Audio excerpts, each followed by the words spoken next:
What's up, YouTube? You've seen my truck in previous videos, and now that I have the toolbox, I can't fit even this 125 dirt bike in the bed of my truck. So for $110, I went to Harbor Freight.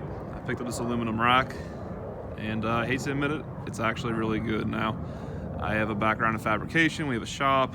I have built one of these before for a friend, and it ended up weighing over 100 pounds, and it's really awkward to move around by yourself or even get in the receiver.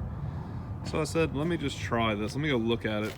The 2-inch square tubing for the receiver seems to be like 1/8 inch material. It's actually pretty strong. This is a gusset, it's bent into it. This clamp is really nice how it works. This holds your ramp, then this turns like that. You just secure. Doesn't rattle, doesn't move.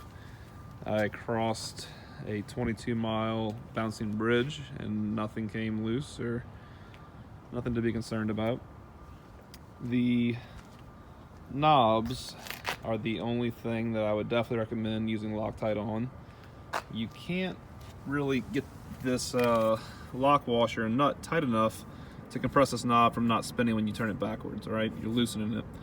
So there's a nut insert in this plastic, and all you're trying to do is use binding force to make it not spin. I took these knobs off where the threads are exposed under here. Put Loctite on it. That goes for all of them. Let them set up. You won't have a problem again. The other part of the ramp that is racked with steel is you have these brackets here. This plate on top's all steel. You do have an extruded aluminum piece of square tubing that slides on, and I did tighten these bolts so they actually pinched the aluminum to the steel to eliminate some rattling. I also Loctited all of these bolts. These are 13mm head bolts, all by hand.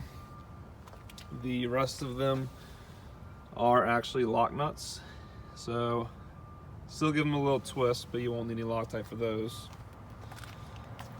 The ramp's really nice. I mean, the whole thing is built really well. Now, coming into here, the business side, it comes with these clamps that pinch the receiver. Now, as you can see, I already bent it a little bit. I'm gonna take these off and actually turn this into a C channel. I'm gonna weld on two small pieces of flat bar on both sides, and that way it gives it some structure, so when I tighten it, it can't flex. I'm gonna do it to both sides. That's just me, not necessary.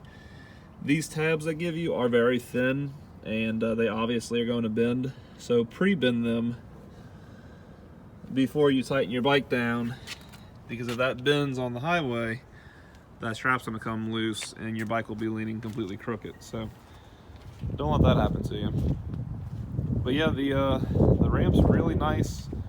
The locking pin, or we'll call it a safety pin, this one barely fits.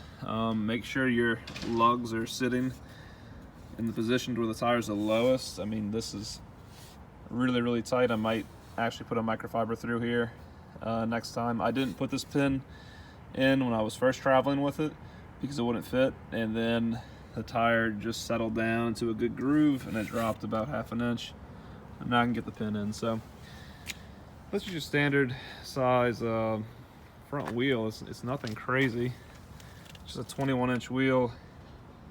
It fits really good though. As for the rear, you can see I have that pin in right there. So yeah, I'm really happy with it. I hope this video helps. Thanks for watching, and if you have any questions about it, go ahead and leave a comment.